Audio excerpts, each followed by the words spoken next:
गुनगुना कशाने आरिज़े शाहिदे बयान कुछ इस तरह फरमाते हैं कि एक जमाने की बात है जब एक बहुत सुंदर बस्ती थी। बस्ती में कुएं, पनघट पर पानी भरती खूबसूरत औरतें, बच्चे कहीं मिट्टी में खेलते, पतंग उड़ाते, पेड़ों पे चढ़ते, कवारियां सावन के झूले झूलती, मीठे झरने बहते, वो खिले खिले फूल, उन पर मुग्ध भौरे, तितलियां, पगडंडियां जिनसे पहुंचती बड़ी बड़ी हवेलियां। जी ऐसा मंजर जैसे बैकुंठ। और इसी बस्ती में 7 बड़ी बड़ी हवेलियां थी जिनमें 7 बलिए बसते और सातों भाई काम धंधे में निपुण, तेज तर्रार, सारा जमा घटा, दांव पेच में माहिर। अजी रुपया पैसा ऐसा जो आती जाती सांस के साथ बढ़ता ही जाता। हीरे मोती ऐसे जैसे आसमान में तारे बिखरे। अजी दिन भर गरीबों के लिए भंडारे चलते और प्यासों के लिए जगह जगह प्याऊ। ऐसा कौन सा सुख जो वहां अपनी भोग न लगाता। लेकिन हाज़रीन वो कहते हैं ना कि कभी किसी को मुकम्मल जहां नहीं मिलता। तो ऐसे ही इस परिवार का हाल था कि भगवान का दिया इस परिवार में सब कुछ था, अगर कुछ नहीं था तो वो थी औलाद, सब बे औलाद थे। आंगन ये बच्चों के किलकारियों के लिए कान तरसते। हर वक्त ये चिंता सताती कि आखिर इस जमीन जायदाद का वारिस कौन होगा। तो साहब क्या क्या जतन किए गए, क्या मंदिर, क्या मस्जिद, हर जगह मत्था टेका गया। आखिरकार भगवान शंकर ने उनको सुन ली और इन 7 भाइयों में से बीच के भाई को एक लड़का पैदा हुआ। अब चूंकि वो महाशिवरात्रि के दिन पैदा हुआ था तो सब लोगों ने उसका प्यार से नाम शंकर रख दिया। अब शंकर को सब दिलो जान से चाहते थे। ऐसी कौन सी ख्वाहिश हो जो ना पूरी हो सके, क्या जायज और क्या नाजायज। अगर कभी खाने पीने को जीभ लपलपाए तो 56 भोग उसके सामने रख दिए जाए। कभी घूमने फिरने को कुछ भी हो तो हाथी घोड़ों की कतार लगा दिए जाए। कभी मन में सोच ले कि कपड़े लत्ते पहनना है तो कारखाने के कारखाने खोल दिए जाए। कभी मन में आ जाए कि उसे हीरे जवाहरात के पहनने की जरूरत है तो पूरे का पूरा सराफा बाजार उसके नाल प्यार दुलार के साथ सोने की चम्मच लेकर शंकर जो है जवान हो गया। लेकिन वो कहते हैं ना कि बुद्ध ने भी कहा है कि किसी भी चीज के लिए अति और कमी दोनों ही बुरे हैं, मध्य मार्ग ही सही मार्ग है। तो हाज़रीन ये खुशी, ये हरियाली, ये सुगंध, ये धूप छांव, धन दौलत, हीरे जवाहरात, ये सब सुख सुविधाएं सब बेकार है अगर ये मन बेजार है।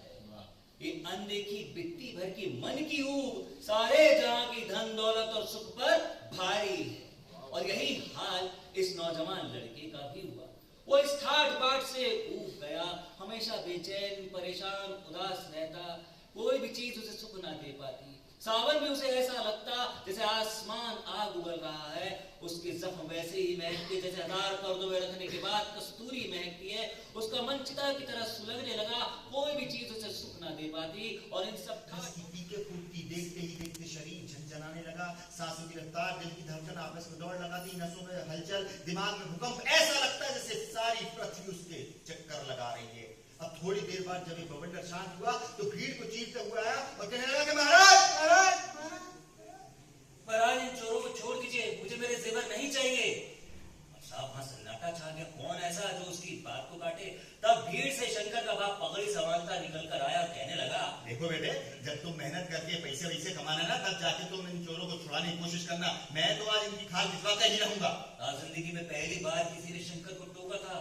वो हक्का बक्का रह गया, उसके पैरों तले जमीन निकल गई। लेकिन चोरों की हालत देखकर किसी तरह अपने आप को संभाला और कहा, बापू ये चोर अब चोरी नहीं करेंगे बापू। अरे बेटे तू बहुत मासूम है, भोला है, तुझे नहीं मालूम ये बचपन से चोरी करते आ रहे हैं। ये सुधरने वालों में से नहीं है। पता नहीं क्या रस आता है इनको चोरी करने में।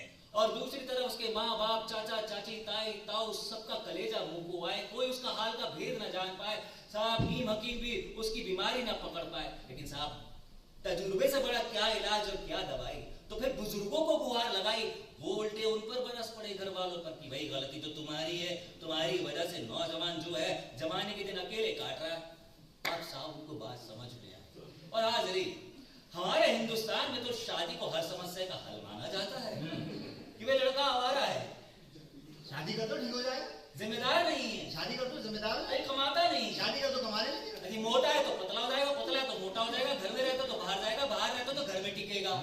तो साहब तय हुआ कि शंकर का ब्याह करा दिया जाए। अब कौन ऐसा मूर्ख जो ऐसे लखपति करोड़पति खानदान में अपनी बेटी ना ब्याहना चाहे। तो जैसे ही दूर दूर तक बात पहुंची वैसे ही दूर दूर से रिश्ते भी आने लगे। और जल्दी एक सुंदर सुशील सरगुण संपन्न लड़की से शंकर का बिल्कुल ठीक निकली।